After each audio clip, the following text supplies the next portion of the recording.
अर्चना और सुम्बुल के बीच में कल एक बहुत बड़ी लड़ाई जो है दिखाई गई।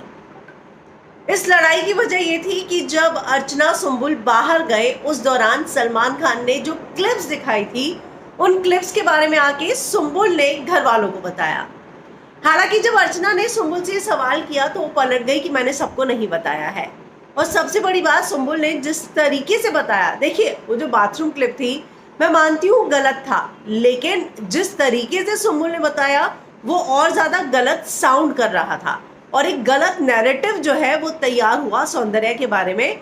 तो मिसलीडिंग करने वाली जो मुझे लगा कि कुछ चीजें थी जिसको आराम से रोका जा सकता था। खैर, अब इन सारी बातों को लेकर अर्चना ने सुम्बुल से सवाल जवाब किए।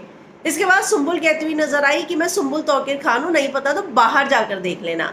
खैर, अब इन सारी बातों पर सुम्बुल के पापा ने चुप्पी तोड़ी है। सुम्बुल आर्मी ने एक वीडियो ट्वीट किया कल का ही प्रोमो का और लिखते हैं, Sumbul is rolling like queen in BB 16, Sumbul Tauqeer Khan Bigg Boss 16। इसके बाद जो उनके पिता हैं तौकीर खान, वो कहते हैं, मेरी चुप को मेरी कमजोरी ना समझो जहां वालों, इसे तूफान के पहले की खामोशी भी कहते हैं।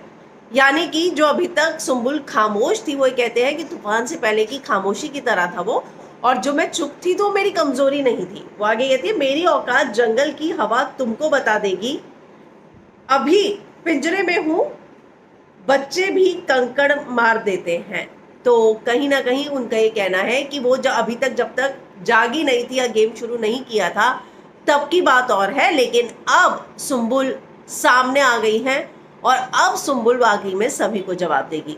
तो खैर, सुम्बुल सही मुद्दों पर बात करे, सही मुद्दों पर अपनी आवाज उठाए, इस बात का इंतजार तो हम सभी कर रहे थे और उसी लिए उन्हें जो है पिछले कई हफ्तों से ये समझाने की कोशिश भी की जा रही थी। मैं हमेशा कहती हूँ कि बिग बॉस का जो प्रोमो होता है वो हाथी के दांत खाने के और दिखाने के और की तरह होता है। तो उस प्रोमो पर हम कुछ भी प्रेडिक्ट नहीं कर सकते। आज शाम को जब एपिसोड आएगा तब देखना होगा कि वाकई में गलती किसकी थी, सुम्बुल की या अर्चना की। लेकिन कल का जो एपिसोड देखा उसमें मैं वाकई में कहूंगी कि जिस तरीके से सुम्बुल ने घर वालों को सारा इंसिडेंट बताया वो उन्हें नहीं बताना चाहिए था।